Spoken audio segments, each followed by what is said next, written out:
Welcome to Malas Nonton Full. Maunya dirangkumin mulu.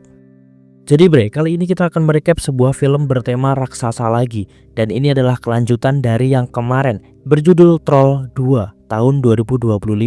Jadi yang belum nonton Troll yang pertama, silahkan nonton dulu biar kalian paham alur ceritanya. Berkisah tentang bangkitnya makhluk mitologi Norwegia yakni troll, yang kemudian menjadi ancaman sekaligus kawan bagi yang bisa mengendalikannya. Yaudah, nggak usah lama-lama, langsung kita gas aja ke filmnya. Let's go. Film diawali dengan narasi tentang asal-usul troll yang terbuat dari tanah dan batu, jantung bersalju, serta tulang es beku, yang kemudian bangkit dari dalam pegunungan. Dahulu kala, troll dan manusia hidup berdampingan. Tapi sejak tatanan dunia baru mulai menyebar ke seluruh Eropa, termasuk kristenisasi yang jadi tugas dari Raja Muda Norwegia bernama Santo Olaf, yang mana kepercayaan baru itu tak memberikan ruang bagi troll dimanapun. Manusia mulai mengusir troll dari pegunungan dan hutan yang aman menuju sinar matahari, yang kemudian merubah mereka semua menjadi batu. Dengan pedang dan Alkitab di tangan, Olaf dengan kejam melenyapkan negeri troll. Dan seiring dengan pembantaian, troll mulai waspada terhadap kesucian agama Kristen. Itulah kenapa mereka benci loceng gereja bre, yang udah kita lihat sama-sama di season yang kemarin. Santo Olaf tak mengasihani satupun hingga jadi akhir dari era troll di Norwegia.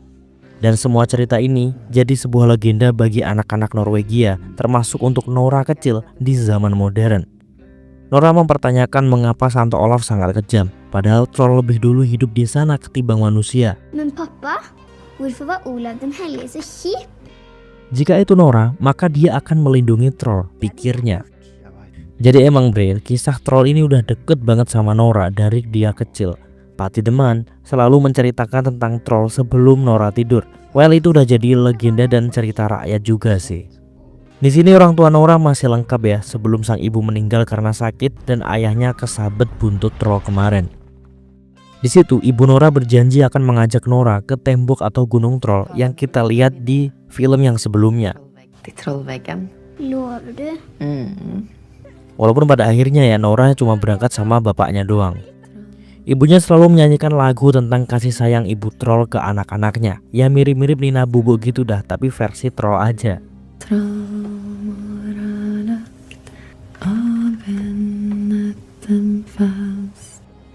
30 tahun kemudian, kita diperlihatkan dengan sebuah rumah di tengah badai salju. Tak lama ada sosok misterius masuk dengan mencurigakan. Begitu dia mengendap-endap di dalam, langsunglah disergap oleh seorang wanita. Dan ternyata bre, dia adalah Andreas yang disergap oleh Nora.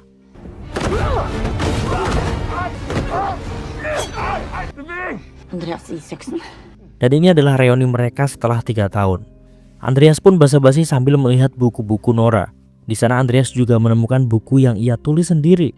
Di waktu yang sama juga Andreas melihat serpihan troll yang disimpan Nora. Jeg trodde du var ferdig med de greiene der.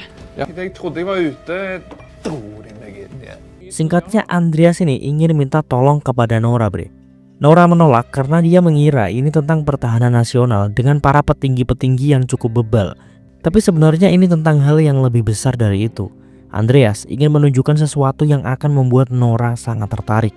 Di sini Nora udah tahu bre, kalau ini ada hubungannya dengan troll. Har du funnet noe?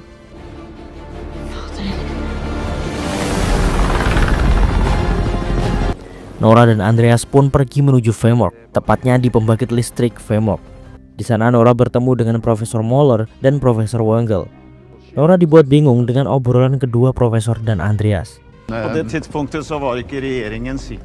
Hva er det dere snakker om? Mereka bilang sedang menjalankan proyek yang dinamakan Proyek Jotun. Proyek apa itu? Mereka berempat pun menuju satu pintu yang membuat Nora terperangah kagum. Karena di sana terlihat sosok troll megah yang sepertinya sedang tertidur. Troll itu dinamakan Jotun, seperti nama troll purba dari mitologi. Di sekeliling troll juga sudah dipasangi lampu UV untuk pencegahan jika sewaktu-waktu trollnya bangun. Entah apa tujuan troll itu di dalam sana, mungkin untuk bahan penelitian. Karena saat Nora menanyakannya, terpotong oleh kehadiran Mbak Radani yang sepertinya salah satu penanggung jawab di sini. Andreas bilang jika tak ada kemajuan maka proyek akan ditutup bre. Itulah alasan kenapa akhirnya Nora dipanggil. Namun sepertinya Mbak Radani ini nggak terlalu suka ya jika harus melibatkan Nora lagi. Karena 3 tahun lalu harusnya troll tidak dibunuh agar bisa diteliti. Makanya Mbak Radani ini pengen Nora nggak terlibat dalam proyek kali ini. Jadi Bre, ternyata Jotun sudah hibernasi sejak ditemukan di tempat itu. Dan tanda kehidupan Jotun mereka lihat dari adanya semacam detak jantung di dalam tubuhnya. Mereka mengatakan bahwa di dalam tubuh Jotun mirip dengan hutan. Dan DNA-nya lebih mirip pohon cemara daripada manusia, Bre. Innsiden minner mer om DNA har mer till fälles med ett grantre än ett menneske. Jadi emang troll ini berasal dari alam yang tiba-tiba punya kehidupan aja. Keren sih, tapi sekaligus serem ya. Nora menjelaskan bahwa troll itu emang alam, tanah berbatu, jantung salju, dan tulang es beku, mirip dengan di buku dongeng. Tapi Mbak Radani hanya menganggap itu semua dongeng, gak lebih. Barnerim overtro. Kemudian Nora diajak ke atas di sebuah ruangan penyimpanan. Di sana ada Sigrid, Bre, yang sekarang sedang hamil, Bre. Doi sekarang jadi istrinya si Andreas. Ternyata gok Sigrid cinlok sama si Andreas, Bre. Det är min. Eller vår. Ja. Nej, men så blev det sån grej. Uppenbart. Andreas lalu menunjukkan sebuah tulisan berbahasa Latin atau Sanskerta dari era dulu dan semua tulisannya itu tentang troll. Tulisan itu sepertinya ada sejak zaman Santo Olaf karena bertuliskan hukum-hukum troll. Memang sebagian teks ini menghilang, tapi paling tidak kertas itu memberikan sedikit clue. Ketika Nora membacanya, ternyata tulisan itu berisi tentang pengusiran troll dari negeri. Yang berarti cerita ayah Nora yang diceritakan di awal film itu benar, Bre, bahwa Raja Muda Santo Olaf mengusir semua troll dari negerinya. Mengingat dulu ada troll di Dorf dan sekarang ada di Vemork, menunjukkan adanya lebih banyak troll lagi di tempat lain. Itulah alasan mereka meneliti Jotun, untuk meminimalisir kemungkinan jika suatu saat para troll mengamuk, paling nggak ada solusinya gitu. Dan mereka butuh Nora yang memiliki pemikiran kreatif terkait hal ini. Jujur, Nora sebenarnya agak ragu, karena ini semua terlalu tiba-tiba. Nora pun bingung dan pamit ke WC. Walaupun sebenarnya dia menyelinap dan mulai melakukan pendekatan dengan Jotun secara pribadi. Dirinya pun naik hingga bisa menyentuh wajah Jotun. Nora pun langsung memejamkan mata dan bersenandung menggunakan lagu yang sering ibunya nyanyikan. Di saat yang sama, petugas mendapati adanya aktivitas aneh dari tubuh Jotun yang membuat Jotun kemudian membuka mata. Nora terlihat sangat kagum. Dia tak memahami resiko besar di depannya. Semua orang pun sadar bahwa Jotun mengalami kebangkitan.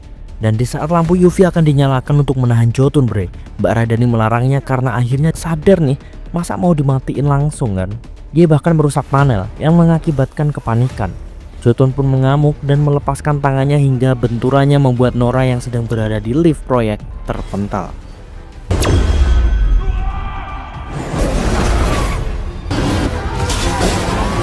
Di sisi lain, serpihan troll yang memiliki DNA troll untuk penelitian menggelinding ke arah Profesor Moller lalu diambilnya. Wah, mencurigakan nih, mau diapain nih? Andreas, Nora, Sigrid, dan Mbak Radani pun melarikan diri menuju pintu keluar. Di sana mereka melihat Jotun terbebas dan pergi begitu saja. Tentu, ini sangat membahayakan. Di tempat lain, kita ketemu lagi sama si Christopher, B. Nampaknya mereka kembali membutuhkan militer karena memang ini situasi darurat. Krigsmajor. Setelah sampai di tujuan, Mbak Radani dan Nora pun berdebat. Nora melihat bahwa troll adalah makhluk dengan perasaan yang tak pantas dijadikan penelitian ngawur para profesor. Sementara Mbak Radani berkeyakinan penelitian ini akan sangat berguna, bahkan untuk ilmu kedokteran sekalipun. Tak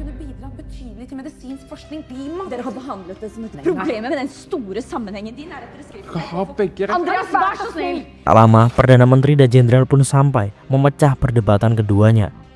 Perdana Menteri berusaha menengahi masalah ini dan memastikan keselamatan warga Norwegia terjaga. Makanya beliau meminta untuk melumpuhkan Jotun segera. Tentu hal ini ditentang oleh Nora, yang padahal menurut Perdana Menteri, nilai bahayanya tuh sangat besar. Bahkan 3 tahun lalu juga sudah ada korban kan, jadi tidak ada toleransi. Jeg vil ha det trollet terminert umiddelbart. Okej, så dere skal bare gjøre akkurat de samme feilene som sist? Dere har ikke lært noen ting fra forrige gang? Bahkan saat tragedi lonceng gereja yang adalah idenya Nora 3 tahun lalu, saudaranya itu menjadi korban. Rencana pun mulai dirancang. Kali ini mereka yakin akan bisa menaklukkan Jotun dengan cepat. Disinilah Nora mencari celah untuk ikut dalam misi itu. Chris awalnya menolak karena Nora akan sangat ikut campur nanti. Terlebih Nora adalah warga sipil, jadi sangat dilarang. Tapi Nora terus memohon dan bilang bahwa militer berhutang pada ayahnya yang meninggal karena kelalaian mereka dan membuat troll tak sengaja membunuhnya. Du skyllde pappa va? Sungguh tidak etis Nora menyampaikan hal itu. Chris akhirnya mengizinkan Nora, tapi dengan syarat tak boleh ikut campur dan harus menurutinya. Ternyata kini mereka punya helikopter dengan panel UV besar yang dinilai bisa melumpuhkan troll bre. Paling tidak itulah yang dipercayai Chris dan temannya satu ini. Tak lama Mbak Radani datang dan minta ikut juga. Aduh, tapi entah kenapa ya si Chris ini lemah kalau sama Mbak Radani. Langsung banget nih diizinin. Maximus. Sicky Star Crush. Jag lovar dig det. Si Chris sebenarnya sangat berat ya kalau Andreas ikut misi ini. Tapi ya mau gimana lagi, ini sudah jadi tekadnya Andreas. Misi pun dimulai. Terlihat di sana ada pusat ski dengan fasilitas dugem jedak-jeduk.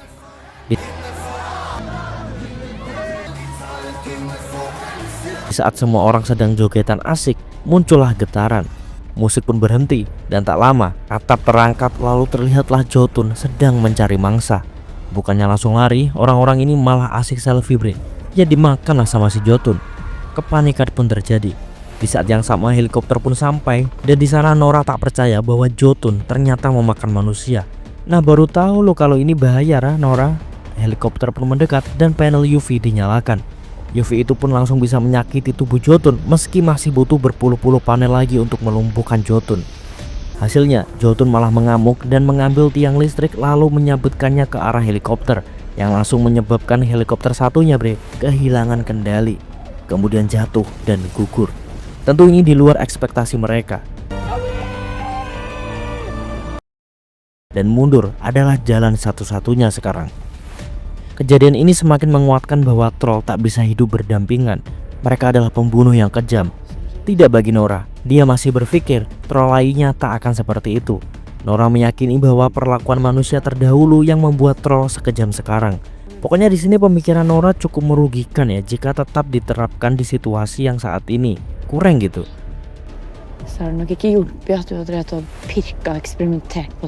Mereka lalu memiliki ide untuk mencari tahu bagaimana cara berkomunikasi dengan troll. Pergilah Nora, Andreas, Radani, dan Chris ke Gunung Dorf, tempat troll 3 tahun lalu muncul. Aduh Chris pakai romansa segala. Di tempat lain kita kembali melihat lansia ini bre, dengan anjing dan rumah khas Eropanya yang dulu pernah ditendang troll. Dan sekarang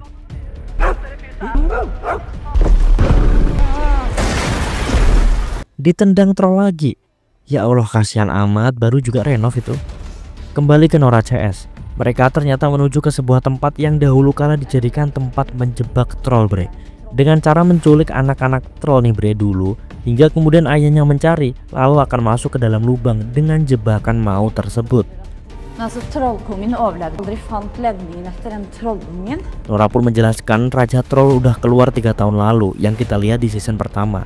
Jadi jika sejarah benar, pasti ada anaknya yang masih tertidur di sana.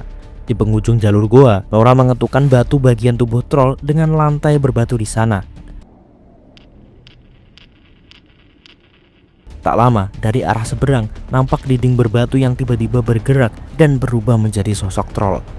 Dengan hati-hati, Nora mencoba berkomunikasi dengan troll itu menggunakan serpihan batu Raja Troll.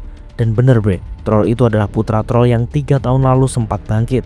Komunikasi Nora pun berjalan lancar. Semua yang ada di sana dibuat kagum dengan bagaimana Nora bisa berkomunikasi.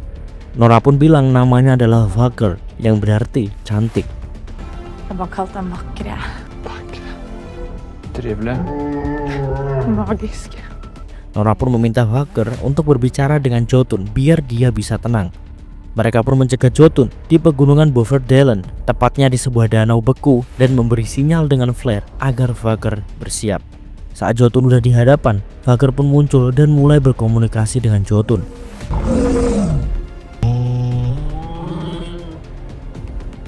Tapi sepertinya itu tak berjalan lancar bre. Jotun pun memecahkan es di bawahnya yang langsung menciptakan retakan besar. Nora dan yang lain pun bergegas menuju helikopter dan bersiap kabur. Sementara Vacker tenggelam ke dalam danau es. Kasian bre. Dan lagi-lagi misi gagal. Nora sangat menyesal dengan apa yang terjadi. Namun Mbak Radani memuji Nora yang bisa berkomunikasi dengan troll. Nora pun bercerita bahwa dia sebelumnya ini pernah membawa keluar Vaker. Namun Vaker hanya menatap bintang sebentar lalu kembali ke kegelapan. Så gikk han inn igjen i mørket. Baradani menyadari sesuatu, bre, bahwa jalur Jotun berjalan seperti perjalanan ziarah karena langsung lurus menuju makam Santo Olaf di Katedral Nidaros. Lalu Nora teringat perkataan ayahnya bahwa dulu di pemerintahan Santo Olaf mereka membantai troll, yang mana ibu kotanya dulu berada di sana. Dengan kata lain, Jotun ingin balas dendam, bre. Ngeri. Mereka berempat pun langsung terbang menuju Katedral Nidaros dan menemui juru kuncinya. Tentu juru kunci udah mengenal Nora ya, karena memang dia dan Andreas 3 tahun lalu telah menjadi orang yang berjasa dalam menaklukkan troll. Interessant type. Hei.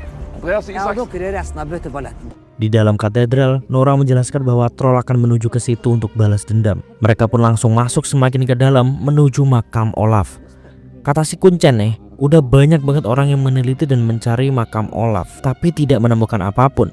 Jadi ini akan menjadi tantangan tersendiri bagi Nora. Snoka og gravd i årevis, jeg ble sausatt i hodet. All del, slå dere løs. Karena sebenarnya tidak ada yang tahu secara pasti letak makam Olaf. Jadi hanya asumsi aja nih kalau Olaf dimakamkan di situ.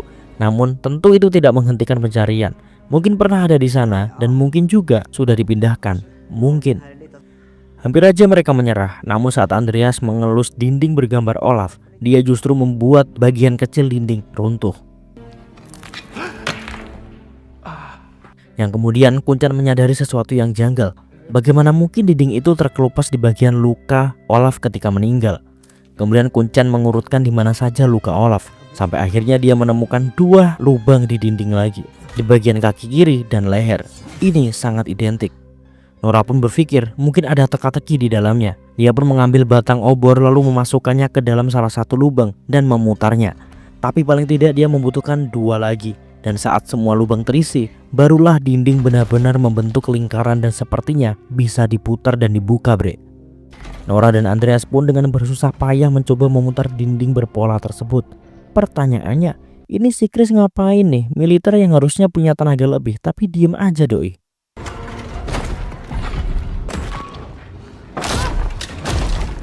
Lupakan Chris, karena sekarang dinding sudah terbuka. Barulah di dalamnya ada sebuah kotak dan mata air berlimpah. Air yang disebut mata air Olaf seperti di legenda. Alih-alih langsung membuka kotak peti, Kuncen langsung tahu kalau itu adalah Olaf.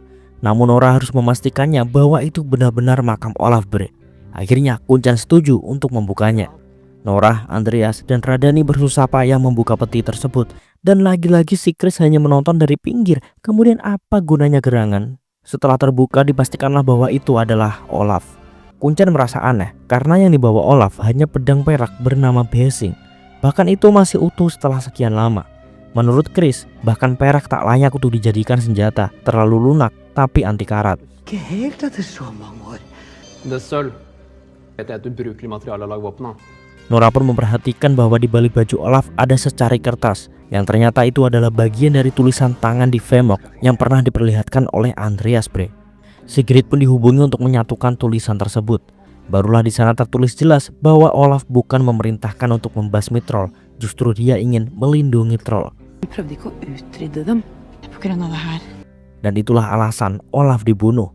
Barulah Nora sadar, bukan Olaf tujuan balas dendam Jotun, tapi seluruh orang Norwegia yang telah menganut dasar negara dari pemimpin-pemimpin sebelumnya, sehingga troll tak dibiarkan hidup berdampingan.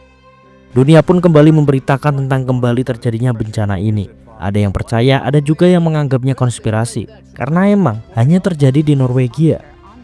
Terlebih troll menuju ke kota terbesar di Norway. Hendelsene det siste døgnet fremstår som Trondheim er tapt. Kemudian Perdana Menteri menyampaikan bahwa kota terbesar Trondheim akan lenyap. Dan tentu langkah paling realistis sekarang adalah mengevakuasi seluruh masyarakat. Chris, Nora, dan Mbak Radani pun akan bersiap untuk melakukan perlawanan selanjutnya. Sementara Andreas disarankan Nora untuk pulang dan melindungi Sigrid yang sedang hamil. Namun Andreas menolak, bre. Dirinya memilih untuk bertahan demi melindungi semua orang. Sekarang tinggal berpikir gimana cara untuk melawan. Desing peluru tak mempan, apalagi lonceng gereja. Kemudian Nora kembali membuka catatan, dan ternyata satu-satunya senjata adalah pedang Besing. Terdengar tak masuk akal, Karena hanya sebilah perak nih, nggak ada yang spesial. Barulah Nora terpikir, mungkin bukan pedangnya, tapi sesuatu yang melapisi itu. Nora kemudian menyelupkan pisaunya ke air suci di sana, kemudian mencoba memotong serpihan troll yang dia bawa. Yang ajaibnya, itu bekerja, bre. Tapi kan airnya terbatas nih, kalau hanya pakai air yang dipakai Nora tadi, ya kurang. Barulah semua ngeh, di makam Olaf tadi dipenuhi oleh air suci. Jeder, solusi pun ditemukan. Saat proses evakuasi berlangsung, Chris dan Mbak Radani mencoba untuk memberitahu orang-orang. Awalnya Chris memulai dengan kata-kata jelimet puitis agar orang-orang gak ketakutan. Niatnya, tapi terlalu bertele-tele.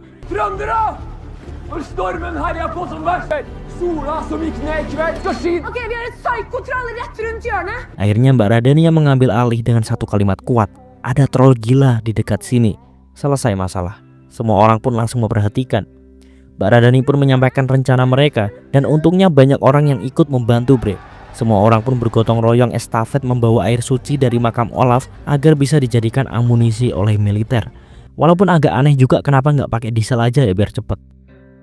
Persiapan sudah matang, tak lupa Andreas meminta restu dari Sigrid, dan Nora berdoa demi keberhasilan rencana besar ini. Seluruh militer dan Nora CS pun sudah bersiap, sementara Andreas dan Kuncen bersiap untuk membunyikan lonceng gereja. Tak lama, mulai terasa getaran yang semakin kencang. Dari kegelapan, muncullah Jotun dengan dendamnya. Peluru berisi air suci, udah siap ditembakkan menunggu aba-aba dari Chris. Chris lebih dulu menghubungi Andreas untuk segera membunyikan lonceng gereja. Dan Jotun langsung dibuat terganggu dengan bunyi tersebut, bre. Di waktu yang sama, misil berisi air suci ditembakkan. And works, bre. Itu ngaruh banget. Sedikit banyak Jotun kesakitan dan terganggu. Jotun pun langsung mencabut pohon di bawahnya dan melemparkannya ke arah lonceng gereja berbunyi. Tak berhenti sampai di situ aja, Jotun pun terlihat semakin marah karena sepertinya amunisi air suci terlalu minim. Chris pun langsung meminta pasukannya mundur. Lanjut, dia meledakkan berpuluh-puluh ton kubik air yang langsung memberikan damage ke Jotun lebih besar. Tapi tampaknya itu juga belum cukup. Mau tak mau, mereka semua harus mundur. Saat semua sedang panik dan berpikir hidup mereka akan segera berakhir, terdengar dari jauh suara raungan yang membuat Jotun memalingkan tujuannya. Si Vaker muncul, bre. Ternyata selama ini dia mengikuti Jotun hingga sampai di kota ini. Keduanya pun bertarung dengan sengit. Tapi sepertinya Vaker tak sebanding dengan Jotun. Dia dengan mudah dijatuhkan. Nora dan yang lain pun sangat ingin mengakhiri ini, tapi gimana caranya? Barulah Radani bilang kalau di dalam tubuh troll ada ekosistem semacam jantung. Jadi mereka harus mengincar itu. Jika air suci bisa masuk ke dalam, maka troll juga akan hancur dari dalam. Kemudian Andreas berpendapat bahwa mereka harus pergi menggunakan helikopter dan terbang di atas mulut Jotun untuk langsung memasukkan bom air ke dalam tubuhnya. Apapun caranya, harus dilakukan dengan cepat karena Vaker mulai semakin lemah menerima pukulan-pukulan dari Jotun. Andreas dan Chris akan mengeksekusi ini, sementara Nora harus mengalihkan perhatian Jotun. Chris dan Andreas mulai bersiap bersamaan dengan Radani dan Nora yang menembaki Jotun. Di perjalanan, bom air tergelincir, bre. Untung masih bisa diselamatkan Andreas, walau sayang detonatornya terjatuh dan hancur. Sehingga kini muncul masalah baru. Bom tak bisa diledakkan dari jarak jauh, dan satu-satunya cara adalah harus dipicu dengan ledakan lain, seperti granat tangan misalnya.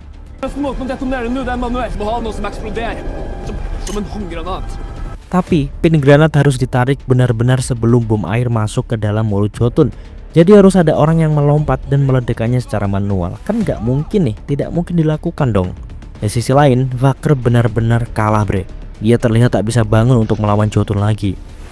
Setelah itu Jotun langsung mengalihkan pandangannya ke Nora dan Radani yang dari tadi mengganggu.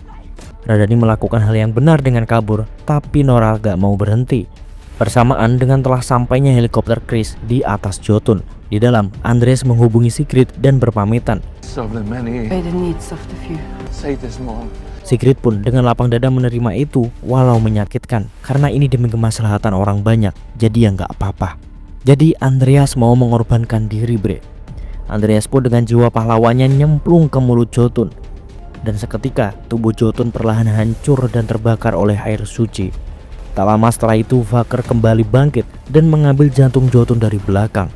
Jotun pun mati di hadapan Nora dan Vaker, sementara jasa Andreas tak akan pernah terlupakan dan ancaman pun berakhir, bre. Setelah semua pulih, nama Santo Olaf berubah jadi baik dan dibuatlah pameran khusus Santo Olaf. Di tempat lain, anak Andreas yang dinamakan Uhura pun lahir. Terlihat Chris, Nora, Sigrid, dan Radani sedang berkumpul di sana sambil mengenang Andreas. Namun tak lama muncul lagi getaran. Ternyata itu Vaker yang sekarang menjadi teman dan hidup berdampingan dengan Nora, bre. Eits, belum berakhir. Kalian ingat Profesor Moller yang mengambil serpihan troll? Dia kini berhasil mengembangkan itu menjadi spesimen yang akan dijual ke negara lain. Dan spesimen itu telah berkembang dan menjadi troll yang berukuran sangat kecil. Sepertinya akan ada prequelnya ini film. Film pun berakhir.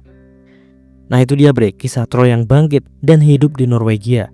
Tulis pendapat kalian di kolom komentar. Terima kasih semuanya. Jangan lupa subscribe, bunyi lonceng notifikasinya supaya kalian gak ketinggalan konten-konten terbaru dari Malas Nonton Full. See ya and bye bye.